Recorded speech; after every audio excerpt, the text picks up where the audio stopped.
Bien, debería ir ya en el programa que vamos a escuchar a María Jesús Ruiz miradas sobre la tradición, el romancero de Asturias.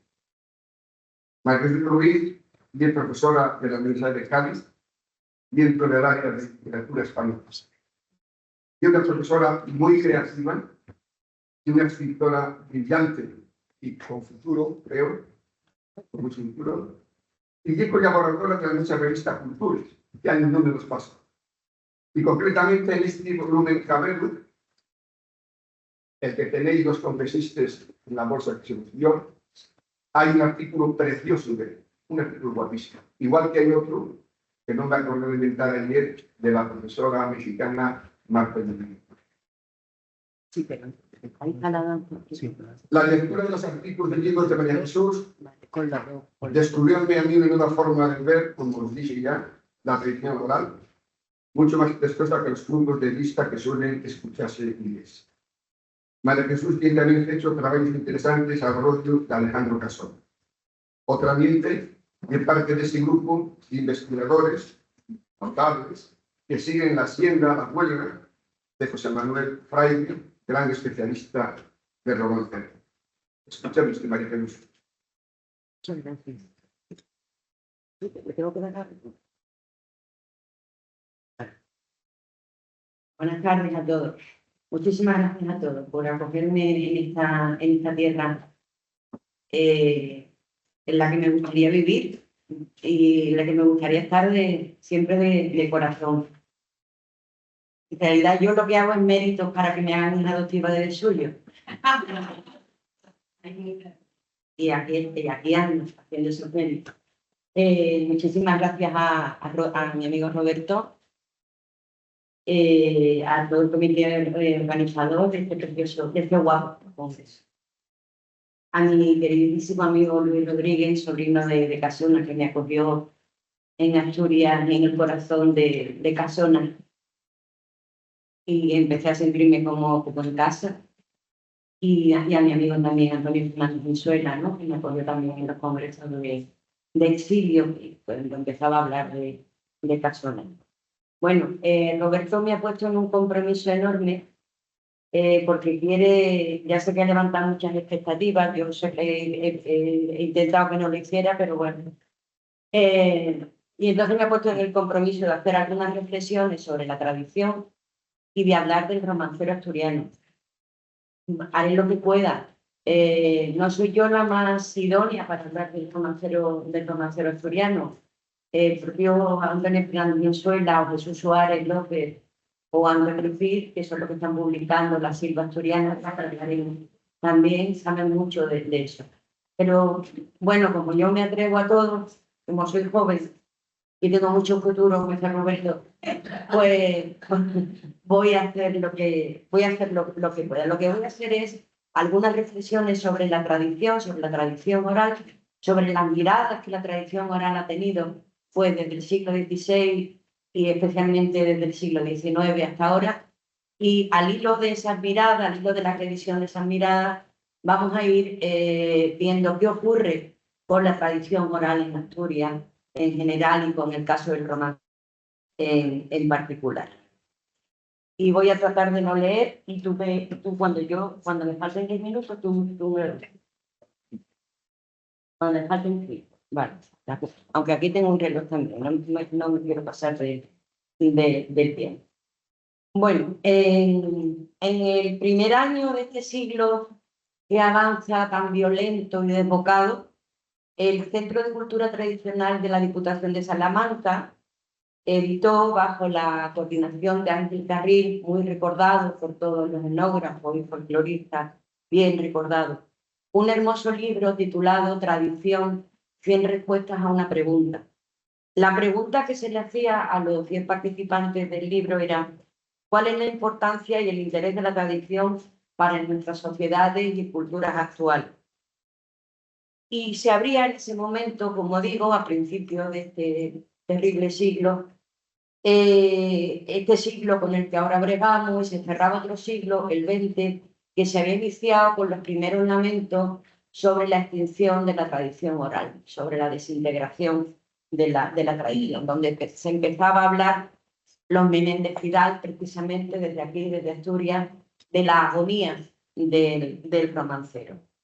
Y a esas alturas, a la altura de hace 20, 25 años, ya las miradas sobre la tradición eran suficientes, diversas y controvertidas como para tener un buen número de reflexiones hechas desde la antropología cultural, desde la musicología, desde la etnografía o desde la filología. Pero esta mirada sobre la tradición comienza mucho más atrás. Comienza en el momento en el que los letrados se sienten distintos a los iletrados, en el que los cultos se sienten distintos a los incultos, y recojo esa expresión, esa acepción errónea de cultura que se ha manejado tan lúcidamente hace unos minutos en esta mesa. La aparición de la imprenta trae consigo una división terrible entre el mundo de los que saben leer y escribir y pueden comprar el libro, y los que no saben ni leer ni escribir y no pueden acceder a la cultura libresca. Y la cultura libresca se convierte desde ese momento en la cultura con mayúsculas por excelencia. Y por tanto, la apreciación, la valoración de esa cultura no libresca dependerá de los poderosos, ¿no? De los que manejan la cultura libresca, que es otra cultura, pero no la cultura hegemónica, ni muchísimo menos. El humanismo del siglo XVI, la aparición de la imprenta, va a traer también la literatura de cordel, y va a ser el primer momento de recopilación de atención de los letrados hacia el material folclórico. Las florestas, compilaciones, florilenios, distintas colecciones de romances, de lírica, de cuentos, supone la primera mirada, la mirada humanista sobre la tradición oral. Todos conocéis lo que ocurre en el barroco, lo que ocurre con los poetas neopopularistas, con los primeros poetas neopopularistas, cuando Lope de Vega escribe letrillas, villancicos, canciones de mayo, canciones de boda, canciones de bautizo, o recoge algunas muestras de la tradición oral popular para insertarlas en sus comedias.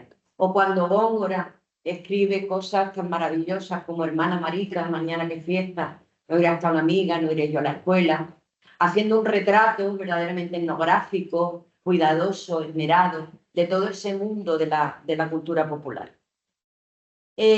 Ocurren muchas cosas durante el periodo humanista, durante el periodo de los siglos de oro. Rodrigo Caro escribe, y luego se publica sus días geniales y lúdicos, recopilando los juegos infantiles y dando documentación de esos juegos desde la antigüedad hasta su contemporaneidad. Aparece el vocabulario de refranes de Gonzalo Correas, que es uno de los más, de las columnas vertebrales, ¿no?, del estudio de la tradición oral. Y aparecen incluso los refranes el llamado libro Refranes de las Viejas, recopilado por el Marqués de Santillana a finales en la segunda mitad del XV, del que paradójicamente fue uno de los primeros que condenó el valor de la tradición oral, diciendo que, y os cito literalmente, se le dice a estos romances aquellos que sin ningún orden, regla ni cuento hacen estos romances y cantares de que la gente de baja y servil condición se alegra, y a los que concedía romance, repertorio, a los que concedía un valor de subliteratura, un valor de ínfima literatura. El siglo XVIII se abre y se cierra con una no mirada a la tradición, simplemente la cultura libresca es la que prima, la visión enciclopédica de la cultura en la que prevalece, y hay un desprecio generalizado de los cultos, de los letrados, hacia la tradición oral. No sé, podría estar representado por el que fue el rey alcalde, Carlos III, ¿no?, que prohíbe las charascas, precisamente. Y me interesa mucho hacer esta parada con Carlos III y su prohibición de las tarascas del corpus. Las tarascas del corpus eran esos monstruos medio femeninos, medio serpientes, ¿no?, que salían en las fiestas del corpus, que convivían con toda la parafernalia sagrada de la fiesta, y que precisamente encarnaba muy bien esa cultura popular, y que prohíbe, como digo, Carlos III, que desde el racionalismo pues quiere evitar, quiere prohibir, quiere quitar de en medio toda la magia, la sinrazón, la irracionalidad que hay siempre en la cultura popular. Ha habido otros momentos, ¿no?, de este enfrentamiento, y en Asturias hay momentos muy interesantes que quiero ver, donde realmente, o cuando realmente nace la mirada que nos va a condicionar a todos, tal como miramos ahora, es a la tradición oral, es en el siglo XIX, es con la mirada romántica, ¿no? Ahí empieza la afectación a la tradición oral del principio de incertidumbre, del principio de Heisenberg, ¿no?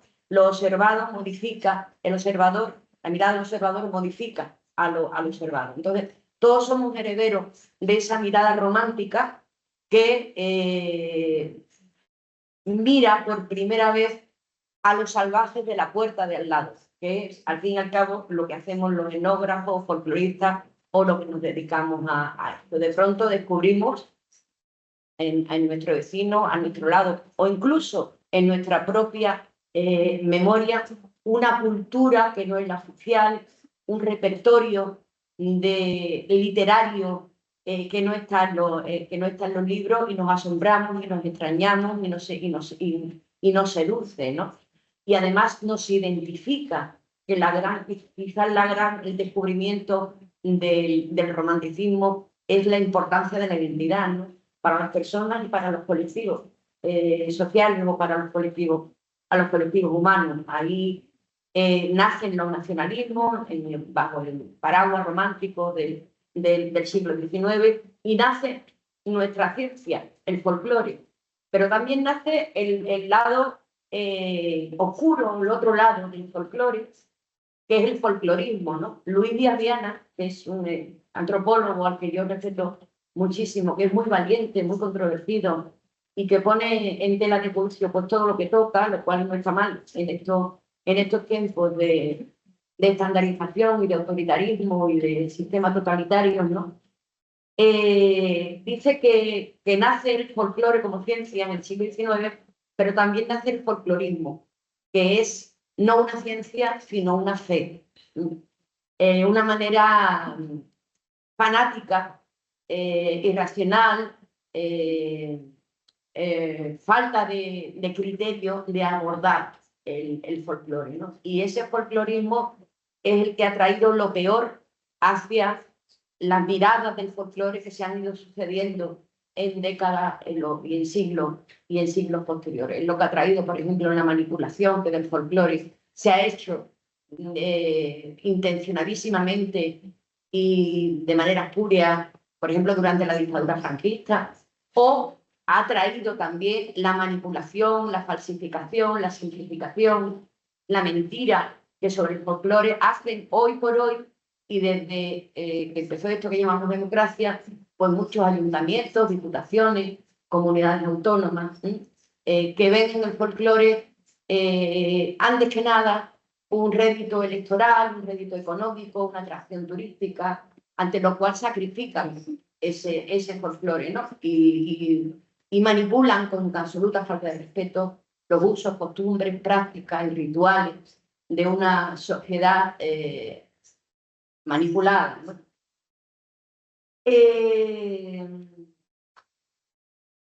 Voy a intentar no detenerme demasiado. Esta mirada romántica y las consecuencias que va a tener, que acabo de esbozar, va a empezar en Asturias con un hito muy importante, que es el romancero asturiano de Juan Menéndez Pidal. En concreto, esa colección que publica en 1885 y que titula Poesía Popular, colección de los viejos romances que se cantan por los asturianos en la danza prima, esfollazas y filandones, recogidos directamente de la boca del pueblo en 1885. Leo, para hacernos una idea, aunque vosotros sé que lo conocéis, pero para hacernos una idea, para que quede un poco más lejos, unas líneas del prólogo de la introducción que Juan Menéndez Pidal, padre del romancero asturiano, a fin y al cabo, pone al frente de su colección. Y dice: ¿y qué tiene de raro que un pueblo como este, apegado a las rancias costumbres y exento al influjo de las corrientes nuevas, como si las oleadas de la moderna civilización y los torrentes invasores de extraños pueblos fueran detenidos y se estrellaran contra los muros de granito allí levantados por la naturaleza? Qué raro es, digo, que conserve ese pueblo en su memoria muchos de los viejos cantos, ecos lejanos de otras eras, cual si el verbo de la Edad Media, surgiendo en las ruinas de conventos, burguesías y castillos, aún gimiera en los siglos protestando contra la extinción del espíritu nacional y las virtudes caballerescas. Yo sorprendí los viejos cantos del cisne popular, ya moribundo, y cábeme la honra, aunque interrumpida, de perpetuarlos, presentando en público este ramillete de silvestres flores crecidas en el olvido, de apartados lugares y brotadas sin cultivo y espontánea en tierra vigorosa y fértil. Y deben fiar sin escrúpulo en la autenticidad de esta colección, que al convertir en escrita la tradición oral, tuve muy en cuenta la necesidad de que los romances aquí publicados fueran irreprochables documentos de estudio, presentándolos, por tanto, íntegros y descarnados, ni más ni menos que como el vulgo los conserva. En su forma ruda e imperfecta, va envuelta siempre lo que podemos llamar alma del pueblo. Hay muchas cosas que se le pueden cuestionar, aun comprendiendo en su época y en su contexto a Juan Menéndez Pidal. En primer lugar, cabría preguntarle de qué pueblo habla. ¿Qué es eso del alma del pueblo, ¿no? Que inventan los románticos y que cada cual luego adaptamos a nuestra manera y a nuestra conveniencia? ¿Se refiere al pueblo-nación de los románticos nacionalistas? ¿Se refiere solamente al pueblo campesino, que es a lo que se refieren los primeros folcloristas, ¿no? Esa seducción por lo rural, por lo silvestre, por lo contará, incluso se refiere al pueblo clase no hegemónica del marxismo, y el marxismo ya sabemos que ha sido también un sistema totalitario que ha manipulado el folclore a su conveniencia, o se refiere a ese pueblo masa subalterna, calificado así por algunos sociólogos. A ninguno de ellos probablemente. Se refiere a una ensoñación, a la ensoñación del pueblo, al que el romanticismo retrata en estado de gracia. Incluso el romanticismo habla de que el pueblo compone en un estado de inspiración, ¿no? Sus cantos de una manera espontánea, ¿no? Y de alguna manera Juan Menéndez Pidal en Asturias y para el resto del folclorismo está estableciendo el canon de lo popular, ¿no? Está estableciendo qué debe ser lo popular. Los cantos populares deben ser expresión espontánea y natural del alma del pueblo. Hay una reivindicación de la estética de lo popular, la vida rural como modelo deseable. Nunca el romántico habla de esas pocilgas en las que relataba la anterior comunicante, la anterior ponente, el estado del pueblo al que llega ese maestro, ¿no? de la nueva escuela. Y da la voz de alarma también, da la primera voz de alarma Juan Menéndez Pidal sobre la desintegración, la desaparición, la destrucción en tonos catastrofistas de la tradición oral de Asturias en particular y de España en general. Dice, por ejemplo, en ese mismo prólogo: el dialecto bable entra en descomposición lastimosa. Las originales usanzas y los pintorescos trajes parecen ya ridículos a los mismos provincianos. La alemana polka y la habanera disputan sus derechos a la danza prima y a la giraldilla. La tropical petenera se populariza en todas las regiones y cual de flor trasplantada languidece bajo el sombrío cielo del norte, en labios del hijo de Asturias, o Galicia. Insulsas, cantinelas y picarescas tonadillas sustituyen poco a poco los tradicionales romances cantados con tono grave y melancólico. 5 lustros más y estarán olvidados por completo. Estas reflexiones de Juan Menéndez Pidal nos deberían hacer a nosotros a la vez reflexionar sobre el gran error del romanticismo acerca, que nosotros repetimos, acerca de la tradición oral. El considerar que lo verdaderamente tradicional, es decir, que hay algo verdaderamente tradicional y algo no verdaderamente tradicional, ¿no?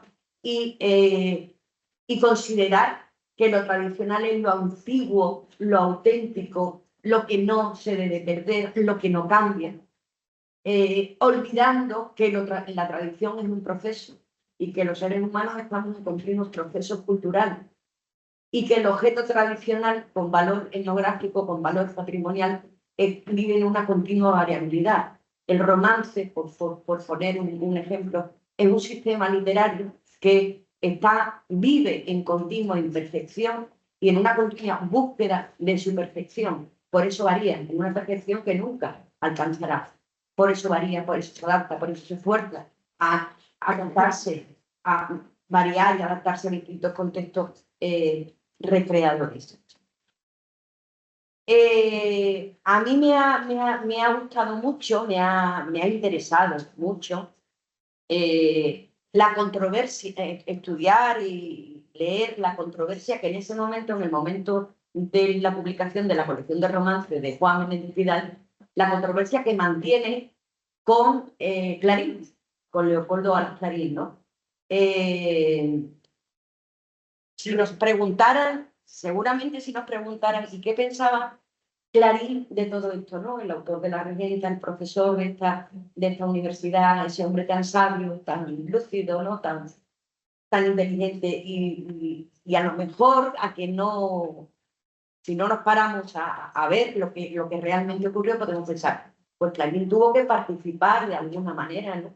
En esta recuperación del folclore, en esta reivindicación de la identidad, y de ninguna de las maneras, ¿no? Clarín se convierte en el enemigo, en la bestia negra de Juan Menéndez Pidal y de los primeros folcloristas, del propio Machado también. En ese momento Antonio Machado y Álvarez, el padre de don Machado, Demófilo, está creando en España las sociedades de folclore, ¿no? Y le pide a Clarín ayuda para sumarse, para crear la sociedad de folclore en Asturias, para alentar a los encuestadores, a nuevos encuestadores que recogen folclore en Asturias, y Clarín se niega a todo eso. Y fijaos lo que Clarín dice de la labor de Juan Menéndez Pidal y de los folcloristas. Dice: el folclore de los pedantes, de los eruditos de feria, de los sabios de tienda del aire, es una chifladura, una inutilidad enojosa y encombrante, como dicen los franceses. El folclore de los ilusos, de los grafómanos, de los que no sabiendo decir nada por su cuenta ni alcanzar a la erudición propiamente literaria, se dedican a recoger escoria, estiércol filológico, nonadas populares. Me recuerda lo que dice el gracioso en el sainete Las Gracias de Gedeón. ¿Para qué sacudir el polvo a los muebles si el polvo que se levante de una silla va a caer en otra? Busca el entrometido indiscreto y atropellado sabiduría popular, sin distinguir, haciendo pacotilla de todo. Lo colecciona, lo publica entre comentarios indigestos. Pero ¿qué cristiano lo ha de leer? ¿Qué consigue? Que aquello esparcido antes, olvidado por menudo, insignificante y demasiado, ahora amontonado, estorbe más, moleste más, por la abundancia que hace tan aparente el verlo junto, sofoca y es causa de mayor menosprecio. Resultado, que el polvo pasó de una parte a otra, que las barreduras mudaron de sitio, pero no de condición ni de mérito. Clarín, a su modo y desde su punto de vista, lleva razón. El folclorismo, los estudios folclóricos de finales del siglo XIX llevan dentro de sí y ocultados por lo que de innovadores tienen la semilla de la destrucción de la etnografía, ¿no? nacen en el siglo XIX lo que Díaz Viana, vuelvo a citarlo, llama los guardianes de la tradición. El romanticismo también tiene culpa de eso, ¿no? De los que se erigen, de los que se han ido erigiendo en distintos momentos y en distintos contextos, en los guardianes de la tradición, pero también en los mercaderes de la tradición, en los que, todo eso a los que no les ha convenido que la tradición represente un proceso cultural en continua evolución, sino a los que les ha convenido que la tradición sea algo antiguo, conservador, involucionista y falto de perspectivas de progreso. Y es lo que Clarín, a su manera y desde su lucidez también, estaba viendo.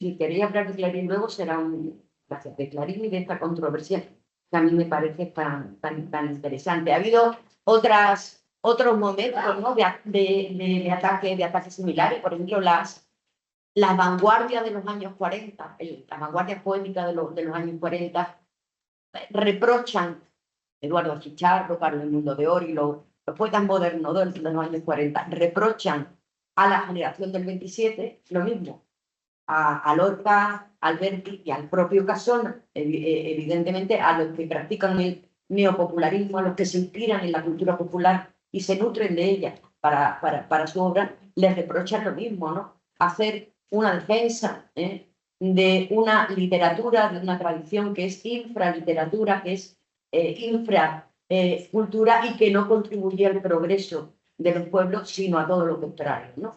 A la involución, al estancamiento, etcétera, etcétera. En cualquier caso, Juan Menéndez Pidal es el padre. ¿Cómo voy? En cualquier caso, digo, Juan Menéndez Pidal es el padre del romancero asturiano y su hermano menor, como sabéis, Ramón Menéndez Pidal, va a ser el gran impulsor, ¿no? del romancero panhispánico y del romancero asturiano. En 1910, Ramón Menéndez Pidal crea el Centro de Estudios Históricos y a partir de ahí va a haber una legión de colaboradores muy destacados en el mundo del romancero panhispánico en Asturias. En esos primeros años, en los años 20, 30 del siglo XX, destacan Aurelio de Llanos, a que ya conocéis, Josefina Sela y como no, Eduardo Martínez Torner, ¿no? Vuestro conservatorio lleva su nombre.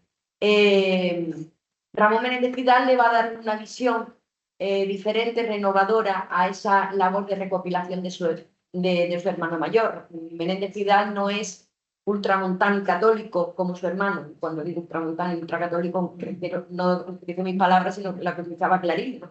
contra Juan Menéndez Pidal. Ramón Menéndez Pidal se casa con María Goiri, de una familia krausista, y es krausista y participa activamente en las misiones pedagógicas y en todo ese republicanismo, esa misión educativa que utiliza la Segunda República en el folclore. Y tiene distintos puntos de vista sobre el romancero asturiano con respecto a su hermano. Por ejemplo, Juan Menéndez Pidal destaca los elementos maravillosos, mágicos, sobrenaturales que hay en el romancero asturiano, y Menéndez Pidal habla de que no es el elemento mágico y maravilloso lo que domina ni en el romancero asturiano ni en el romancero en general, ¿no? Sino el realismo, incluso la vertiente más cruda del realismo, que es según los del 98. Menéndez Pidal tiene más una visión 98ista en ese sentido del romancero. Aurelio de Llano llevan a cabo unas encuestas espectaculares en Asturias. Es el más activo investigador de campo de la primera mitad del siglo XX y, sin embargo, no era un hombre de letras. Se dedicaba a la industria fabril, ¿no? Pero tiene verdadero ejemplo de comportamiento de lo que va a ser el recolector. Las cartas de Aurelio de Llano a a Menéndez Pidal sobre sus densísimas recolecciones de romanceros en Asturias son maravillosas. Dice, por ejemplo, en una: llegué anoche de mi expedición, vine destrozado de andar por los montes a pie, con un sol abrasador. No fui a los picos de Europa, cambié de idea y exploré el concejo de Ponga. Fui a las majadas, dormí en las cabañas con los pastores. Un pastorcito me recitó más de 6 romances. Anduve hasta 6 horas por los montes para ir de un pueblo a otro. No hay nada más grande que estas montañas vírgenes, pobladas de árboles, lobos, osos, ardillas, águilas y buitres. Qué poesía musical más hermosa se oye en aquellas inexploradas voces. Una buena parte de la mejor melodía está por recoger. En cada majada y en cada pueblo dejo un corresponsal provisto de libretas, lápiz y sellos de correo para que me envíe las cosas que se recojan. Y una recolección también muy rica. Muchas gracias. Aurelio, por supuesto. Yo soy así. Supongo que soy antigua, pero claro. Josefina Sela, maestra, discípula de Pidal, otra gran recolectora. Eduardo Martínez Torner, que no empieza a recoger romances tanto por el afán recolector de rescate de tradiciones, sino para nutrirse él mismo, para nutrir su composición musical, ¿no? Dice, habiendo terminado en 1910 nuestros estudios pianísticos y deseando comenzar los de composición musical, dice Torner, creímos que nada mejor que valernos de temas populares de nuestra región para llegar a adquirir una personalidad propia. Torner ya está instalado en el neopopularismo, ¿no? En la actitud hacia la tradición oral de los del 27, en la actitud de Alejandro Casona cuando escribe La flauta del sapo. La flauta del sapo es un libro maravilloso que no sé si conocéis, pero que tendría que ser como un himno, como un libro así de Asturias. Está escrito en Les, en un pueblecito del Pirineo de Lleida, entre 1928 y 1930, ¿no? Y es la memoria infantil de Alejandro Casona, la memoria infantil de Besullo, se entremezcla sin que se llegue a distinguir la palabra tradicional con la palabra vanguardista de Casona, ¿no? Tiene un texto maravilloso, bueno, tiene muchos textos maravillosos, La flauta del sapo, pero tiene uno que se llama Cantiga de la vaca mansa, en el que cuenta en verso, ¿lo conocéis? ¿Alguien se lo sabe? Luego lo vas a decir. No. Luis, ¿tú te lo sabes? Cantiga de la vaca mansa, que cuenta cómo una vaca, yo me emociono cuando me acuerdo, se queda dormida escuchando, se queda embobada, dormida escuchando una calandria, se le hiela la baba y así estuvo dormida durante 300 años, ¿no? Está recogiendo en esa escena estremecedora de la vaca la leyenda de Sanero, ¿no? El monje que salió de su convento se quedó embobado con el canto de un pájaro y volvió a los 300 años como si hubiera acabado de salir de paseo, ¿no? Bueno, me voy por ahí. Tiene una versión muy buena, grande. Sí, me regaló el disco Luis Casona.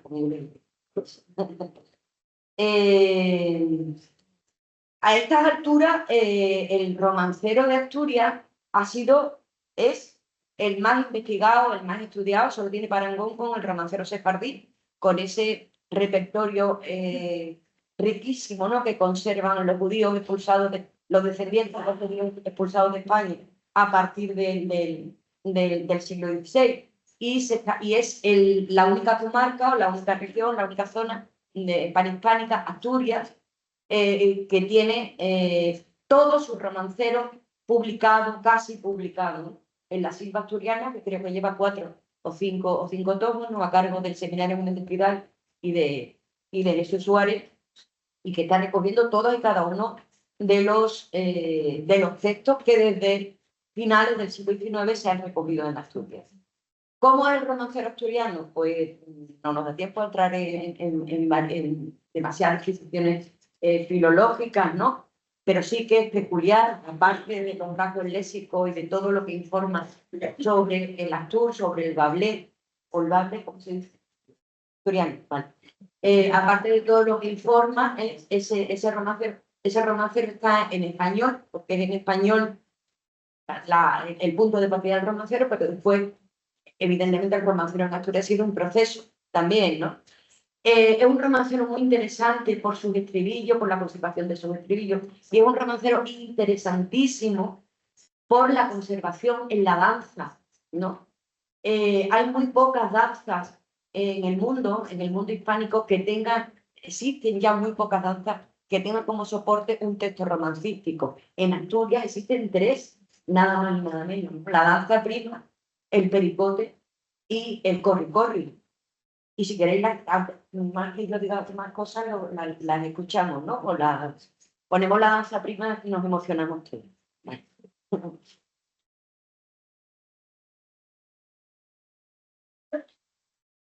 No tengo que hacer nada, no marco, no sé si marco.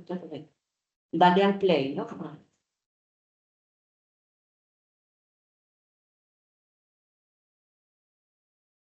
Va subiendo.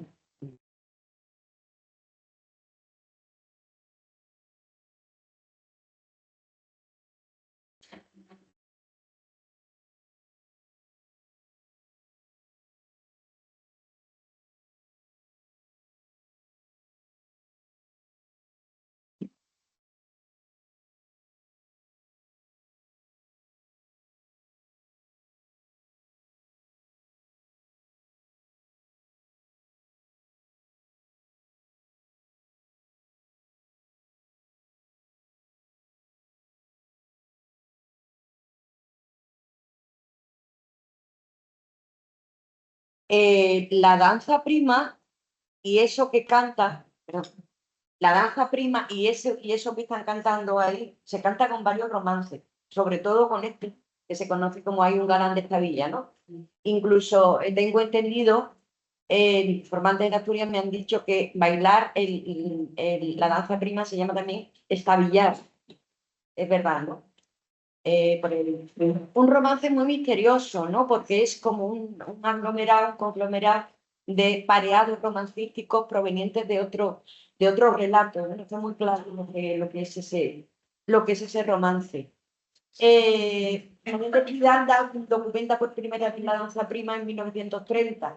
Hace un viaje, planea un viaje por toda Asturias y por Cantabria con su mujer, con María Goiri, una gran estudiosa de romanceros y de la tradición, y con su hijo Gonzalo, que es el que cubre gráficamente el viaje. Se reúne aquí en Asturias con Aurelio de Llano y con Josefina Sela y con Martínez Torner también.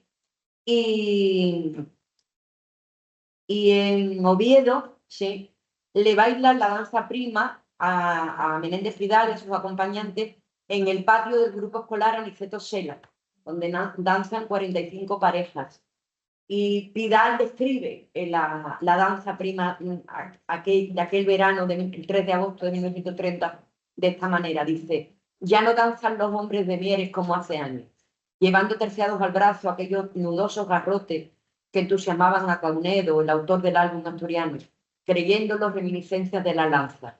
El corro gira despacioso, el canto de Mieres lleva aire meditativo, sentimental, los danzantes dan un paso hacia el interior del círculo, a la vez que tienen adelante los brazos enlazados por las manos y el corro se estrecha. Luego dan un paso atrás, al par que no dejan caer los brazos y la circunferencia se ensancha. Después dan un paso al costado y la rueda gira un poco sobre su eje. Hay que su amante la espera, hay que su amante la guarda, al pie de la fuente fría, al pie de la fuente clara.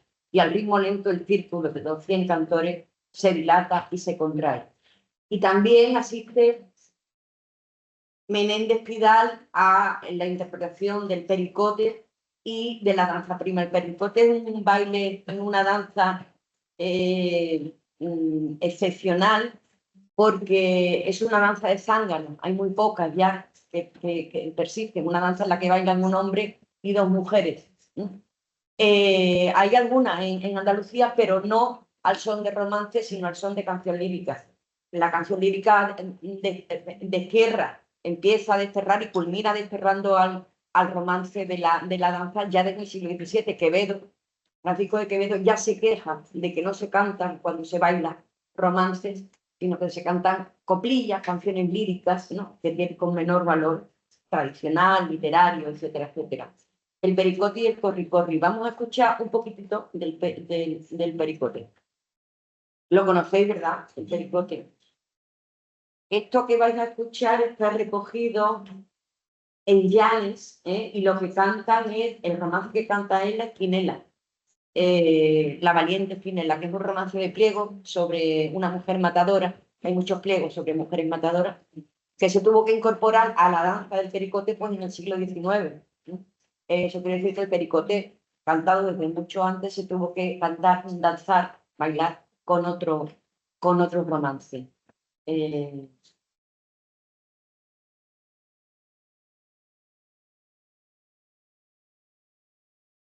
Pericote 25. Claro, un poquito. ¿Dónde le doy? Aquí.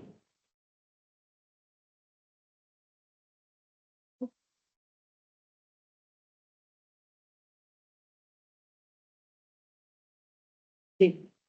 Y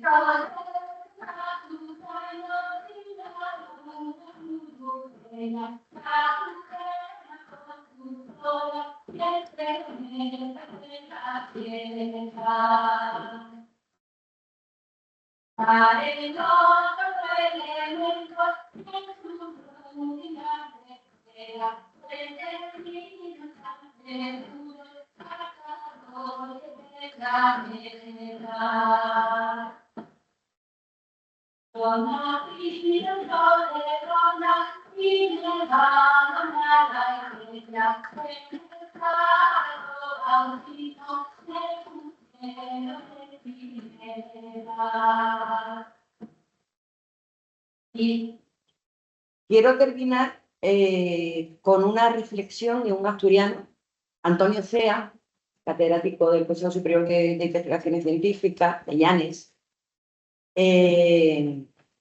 Una reflexión que hace, que me parece obligada, ¿no?, que hagamos los folcloristas en este momento. Una reflexión que hace en ese libro con el que empezaba esta charla, 100 preguntas sobre 100 respuestas sobre la tradición.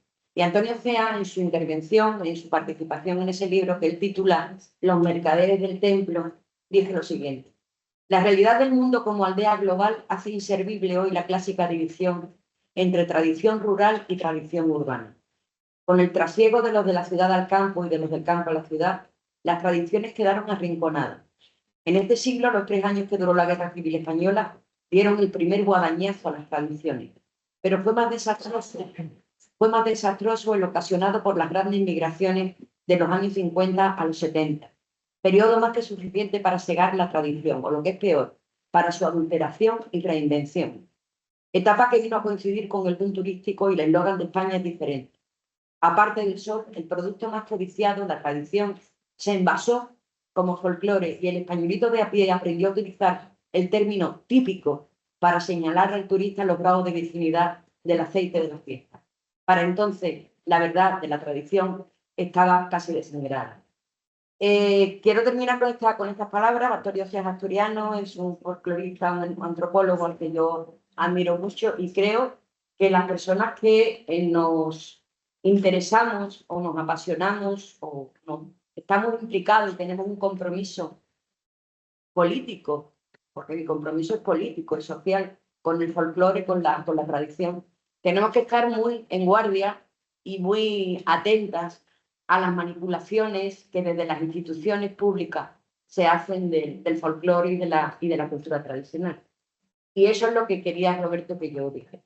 Muchas gracias.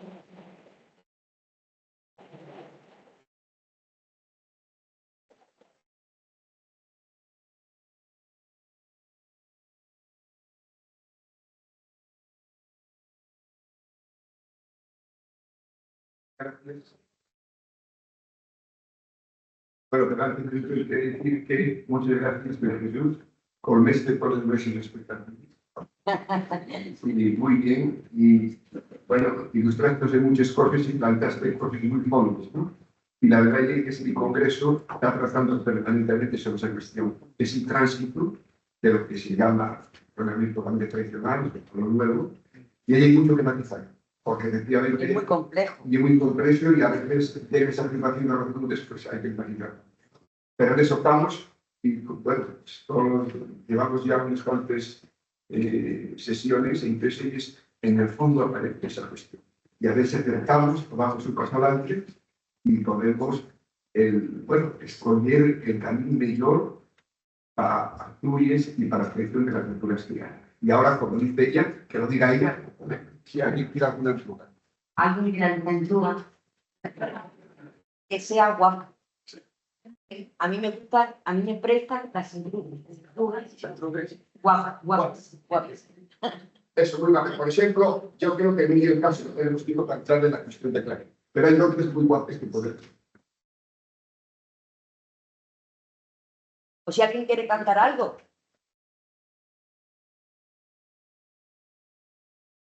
Ángela, Una tú. Expone mucho ver la relación que haces con tanto literaria como con el tema del 2007 y del Casona y del folclore, ¿verdad? Y eso también en el tema de las artes plásticas. O sea, las artes plásticas, estoy pensando en Luis Menéndez Pidal. Sí. Luis Menéndez Pidal, que tiene obras como por ejemplo El Ciego, que es muy fácil, Sí. El Ciego con la zanfona, Sí. que es precisamente el que tiene esa tradición oral y está representándola en 1913.